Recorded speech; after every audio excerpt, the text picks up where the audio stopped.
си ми кръвта. Само причуй го, повтори го, с теб е за първи път, но не просто те обичам, ти си ми света.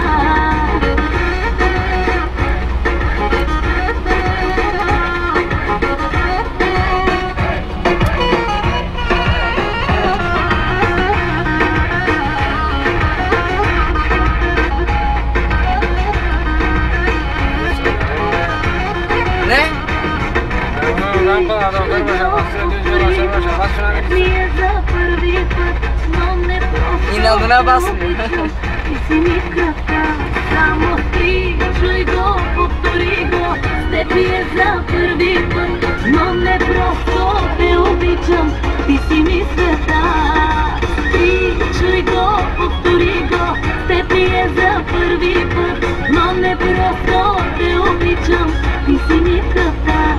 Само причуй го, повтори го, с теб е за първи път, но не просто те обичам, ти си ми света. Кали с припоръди и увеселина. Слушахме добро утро, 8:17, казва се Деси и това е Капучино. Днес е Троянска ден, 25 януари, като погледнах на календаря, се сещам, че не останало никакво време до 14 февруари Свети Валентин и че е хубаво да сте ориентирани вече какви подаръци ще направите на любимия.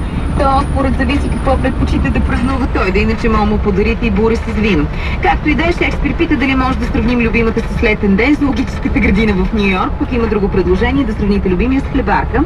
Преди Свети Валентин и дния месец зоологическата градина предлага нюйоркчани да платят по $10 за правото да дадат името на любимия си човек или може би на бившия любим на една от неговите мадагаскарски съскъщи хлебарки. За $25 влюбените могат да дадат имената си и на двойка хлебарки, тъй като нямало по-добър начин да кажеш за винаги от подаряването на подобна гнусотия. Зоологическата градина предлага весел начин да сте сигурни, че любимият човек знае, че чувствата ви са взаимни. Иначе подаръка върви в комбинация с цветен сертификат, който ще бъде изпратен на имейла на любимия ви със съобщение, че хлебарката е била кръстена в негова чест. Следващите минути продължаваме с поп-фолк титул от вчера и днес ще слушаме песента на Тони Стораров "Мъртва си за мен".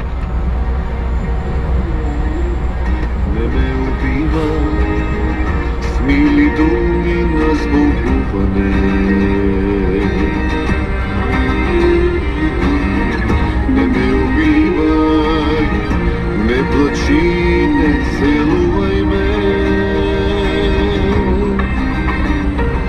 Щом поиска да е край, поздрави от мене другия. Тръгвай с него, ала знай, няма никога да